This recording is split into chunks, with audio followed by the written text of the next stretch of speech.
fàdísì rán ànábì Muhammad sallallahu alayhi wa sallam gbàtà ànábì lọ kò fi tírà méjì ilẹ̀ kùránì sangiliti ló fi ilẹ̀ gbogbo wọn la fi sọ̀yà látọwọ́ Ọlọ́run bẹ́ẹ̀ bá wá rí sura àyà ìtúsíbà mi ẹ wá yọjú gbà náà tẹ́ ẹ bá rí àlàyé rẹ̀ gbégbàbò mi ẹ̀jẹ̀ ayọ̀ wá yọjú gbà náà ọlọ́ni fásitá músíkì ọlọ́ni gbà múṣeṣe májò ó bọ́ọ̀lẹ̀ lọ́wọ́ rẹ̀ rí ànábì Muhammad tá a bá ní kéèyàn ó gbà múṣeṣe ọ̀wà amáyà ni kódà ọ̀wà amárí ọ̀dà ọ̀wọ̀ ọwọ́ rẹ̀ mọ́ méjèèjì mọ́ wásá músíkì gbà múṣeṣe kí wàá lóní kó gbà mú sọ̀rọ̀ Ìmáàmù Màlíkì ló ní ó gbà mú sọ̀rọ̀ Àǹbàlí ló ní ó gbà mú sọ̀rọ̀ Abu Hanifa ló ní ó gbà mú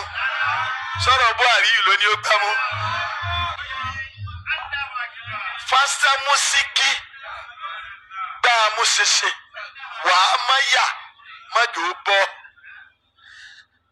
bẹ̀lẹ́ni òyìnbá ilẹ̀ ká tẹ̀gbìrú lẹ̀.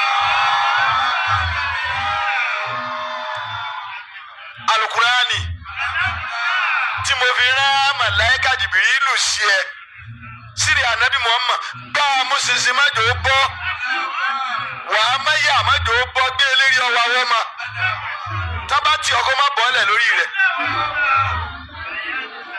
kí wàá lè túmọ̀ òfin inú rẹ̀ ni ọ máa lò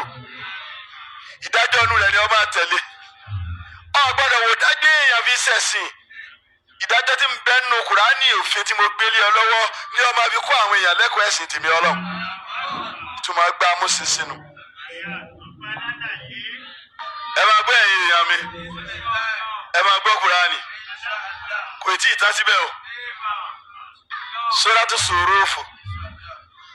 chapter 43 aya 40 Ọlọ́run ní wàyí náà wú lọ́wọ́ tẹ̀síìrì ọwọ́ rẹ̀ àfa Kùránì yìí wàyí náà Kùránì tó kárí gbogbo ayé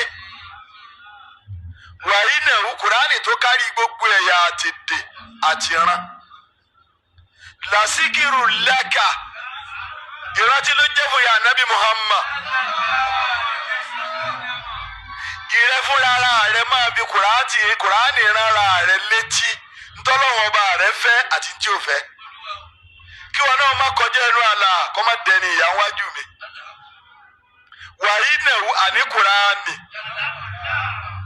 làsíkírù lákà ìṣítí ni kó máa jẹ́ fún wọn náà ìkìlọ̀ ni kó máa jẹ́ fún wọn náà wàlẹ̀kọ̀ òmíkà ọ̀rọ̀ àwọn èèyàn rẹ̀ tó gbà tẹ̀lé ọ lẹ́yìn máa fi Kùránì kìlọ̀ fún wa máa fi Kùránì rán wọn létí máa fi Kùránì ṣe ìṣítí fún wa mo là yà àdìsí wá wà tẹ ló fà àdìsí lẹ́ngbà tí ń lọ ó dẹ́ dákun àdìsí tó fi lẹ̀ Kùránì ló sọ̀rọ̀ yìí o ọ̀rọ̀ ẹnu Ọlọ́run ọba wa tó ní ẹ̀yìn náà ni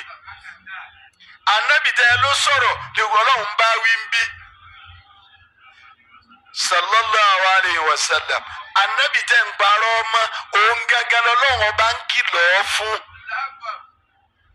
ó ní wàyí náà wú Kùránì tá a fi ránṣẹ́ sí ọ làsíkìrù lákà ìrántí ni kó máa jẹ́ fún rẹ̀ náà máa wò ó máa kà á máa fi hùwà sí máa fi ṣẹ̀sìn máa wá fi kọ́ àwọn èèyàn lẹ́sìn ó ní wálíkọ̀ òmíkà àti fáwọn èèyàn rẹ̀ àwọn èèyàn rẹ̀ kì í ṣe kùrẹ́sì nìkan ní ń bá wí gbogbo ẹni ó bá ti gbà fún ìsìláàmù lónìí ọmọ ìjọ Ànábì Muhammad ni ọ tí ọba ti wá tẹ̀lé Kùránì lẹ́yìn ọ̀sìnú ọmọ ìjọ rẹ̀ tẹ̀bírù náà